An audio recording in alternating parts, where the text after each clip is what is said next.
Get ready for the dictation. Dictation will start in 5 seconds. Start. Mr. Deputy Chairman, I think that it will be generally agreed that a will of this type is almost unavoidable at the present stage.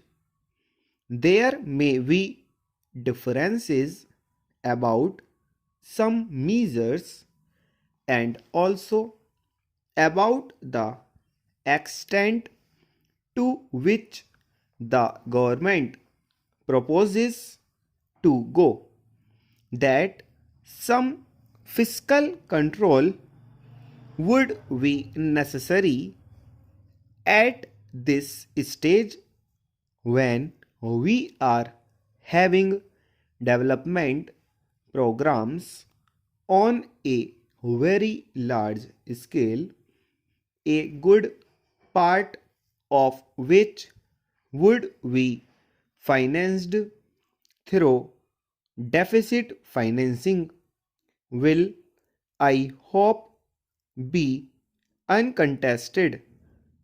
I think the fact that in the second 5-year plan, the greatest emphasis has been placed on heavy industries, especially on the production of certain types of capital goods, lends further force to an argument of this type.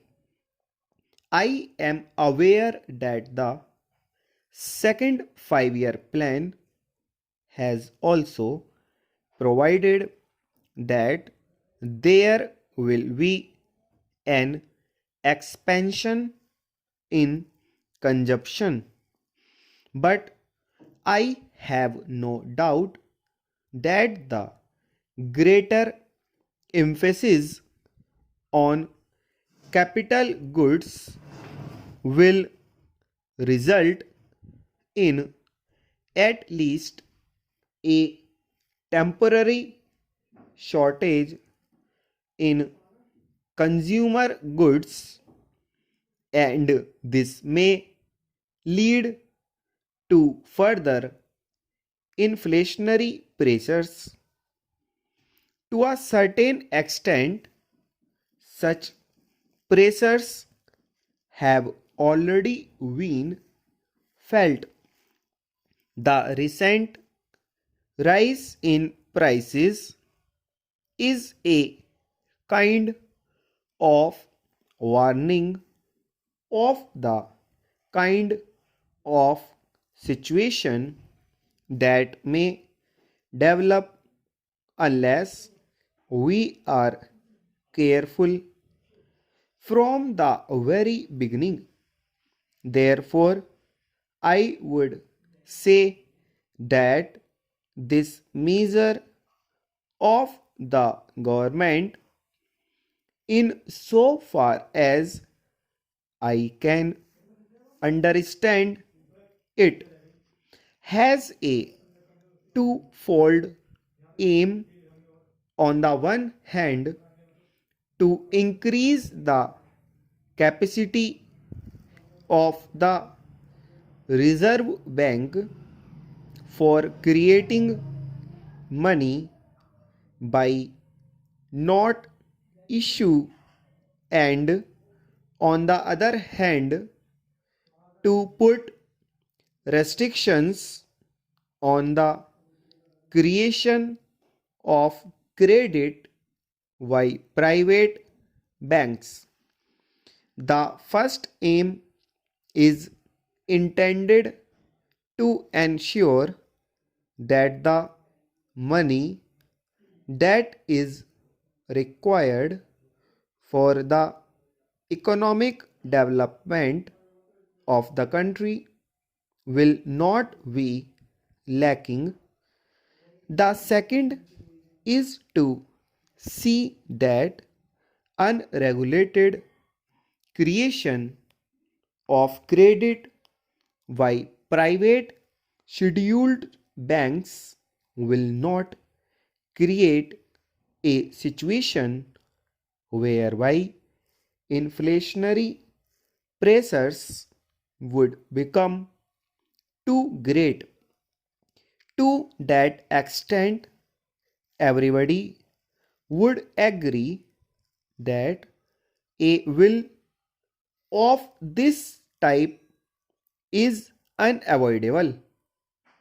I have, however, a few questions to ask of the Honorable the Finance Minister, and I have no doubt he will be able to meet the doubts which I have in my mind.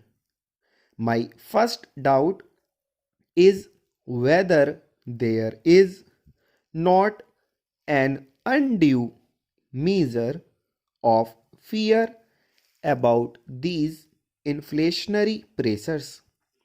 In the second plan, there is an uncovered gap of rupees 400 crores, and there is also a proposal to have rupees 1200 crores of deficit financing, and so we may say that deficit financing would be of the order of rupees 1600 crores, because after all the uncovered portion has to be met somehow or the other.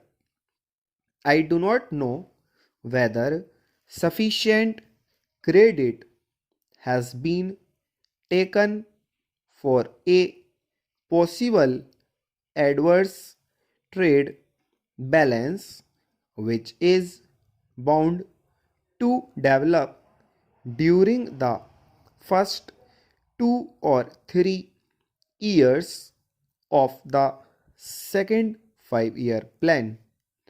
We are going to industrialize on a fairly heavy scale, and as we import machinery on a large scale, an adverse balance of trade is bound to develop.